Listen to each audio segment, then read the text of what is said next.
रीवा के विधायक, मध्य प्रदेश के माननीय उप मुख्यमंत्री जी और एक बीमार स्वास्थ्य मंत्री जी, आपसे सिर्फ इतना ही कहूंगा, अहंकार मत पालिए। आप कहते हैं बच्चे हाथ जोड़कर नौकरी पाए हैं, ऐसा आप कह रहे हैं, पर मुझे पता है वहां सब अपनी योग्यता से पाए हैं। साथ ही साथ आप 25 साल से रीवा में काबिज हैं और महत्वपूर्ण पद में हैं। क्या आपने कभी रीवा के हमारे छोटे भाइयों के लिए ऐसा प्रयास किया कि रीवा से लगी जितनी भी बड़ी कंपनियां वहां पर रीवा के स्थानीय छोटे भाई बहनों को नौकरी मिल सके? आपने कुछ नहीं किया। साथ ही जब चुनाव होता है तो हाथ तो आप भी जोड़ते हो, पद पाते हो और उसके बाद रीवा के नौनिहालों को उनके हाथों में कॉरेक्स की सीसी पकड़ाते हो। इसकी जिम्मेदारी भी तो कभी लेंगे। आप माफ करिएगा विधायक जी, इस समय सबसे घटिया व्यवस्था आपके मंत्रालय की है और संजय गांधी हॉस्पिटल की है। कभी औचक निरीक्षण करिए, सच्चाई पता चल जाएगी।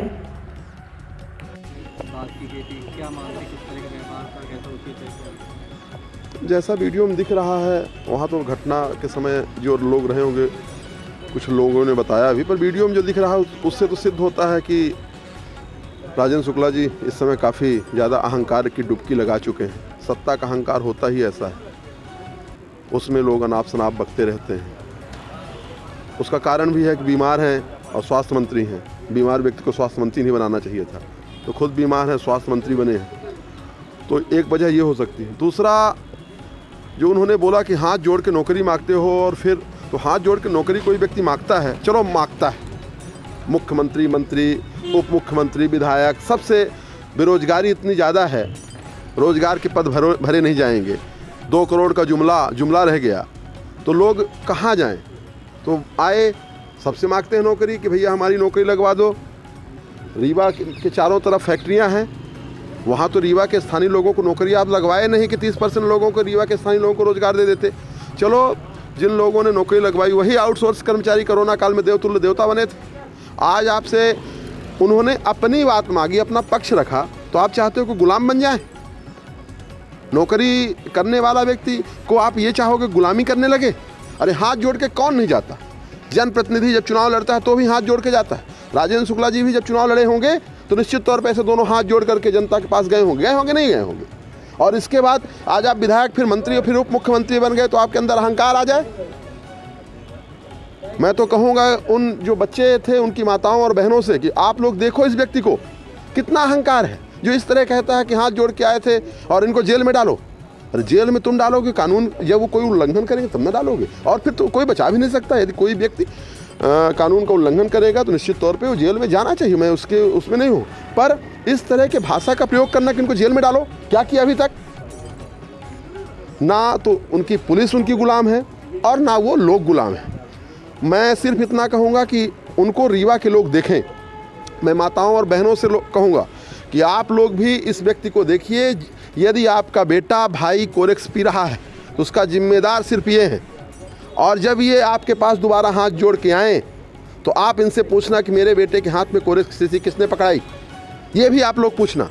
तो हाँ, संपत्ति को नुकसान पहुंचाया तो उसके बाद धरना प्रदर्शन करके जिन लोगों को निकाला गया तो उसके लिए धरना किया जाए। देखिए, मैं एक चीज़ कहूँगा, शासकीय संपत्ति का नुकसान किसी को नहीं करना चाहिए, पर सड़क में लोग तब आते हैं जब उनकी पूरी उम्मीदें ख़त्म हो जाती। कोई भी व्यक्ति सड़क में तब आता है। भाई, यदि उनकी कुछ मांगे थी जो कल मांग लिए वो पहले मांग लेते, सोए रहते हैं क्या?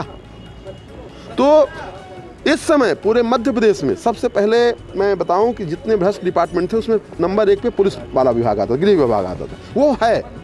पर गृह विभाग के साथ साथ जब से राजेंद्र शुक्ला जी स्वास्थ्य मंत्री बने हैं, चूँकि ये खुद बीमार है, तो बीमार व्यक्ति जब उस व्यक्ति को पद संभाल रहा, तब से आप देखो आए दिन पेपर में निकलता अमानक दवाइयाँ, स्ट्रेचर वहाँ है नहीं, एक ही बेड में 3-3, चले जाओ वहाँ लेबर रूम में जहाँ पे डिलीवरी होती है, एक बेड में 3-3। तो मैं कहता हूँ यार, पहले कुछ दिनों के लिए भूल जाओ, आप स्वास्थ्य मंत्री हो, रीवा का तो ध्यान दे दो, रीवा की स्वास्थ्य सुविधाएं तो अच्छी कर दो। तो इस प्रकार से मैं आपके चैनल के माध्यम से कहना चाहूँगा कि राजेंद्र शुक्ला जी, अहंकार की भाषा छोड़िए। आपके अंदर, आपने तो उप मुख्यमंत्री जैसे पद की शपथ ली है, धैर्य रखिए। लोग आप ही से ना मांगेंगे तो किससे मांगने जाएंगे? पद में आप हो तो कौन मांगेंगे आपसे? अभी आप हो तो आप झेल नहीं पा रहे हो, क्योंकि आपको तो पता है कि आपने किस प्रकार से नोट के दम पे वोट लेते हो, इसलिए आपको पता नहीं है। आपको जब फ्लाईओवर बनाना है या कोई ठेकेदारी काम करना तो उसमें आप खुश रहते हो, बाकी जो चीज़ें आती हैं उसको भी कौन देखेगा? शिक्षा की ओर आपको ध्यान देना होगा, स्वास्थ्य की ओर आपको ध्यान देना होगा, पुलिसिंग की ओर आपको ध्यान देना होगा, लॉ एंड ऑर्डर की ओर ध्यान देना होगा। और आप जाते हो फीता काटने, विमोचन करवाने, उस आईजी से ये नहीं पूछ सकते कि तुम्हारे इस आईजी के रेंज में इतनी हत्याएं हो रही हैं, बलात्कार हो रहे हैं, मर्डर हो रहे हैं, आप और उसी आईजी के यहाँ आप जाते हो विमोचन करने। आपको शर्म आनी चाहिए। मैं यही इतने कहूँगा।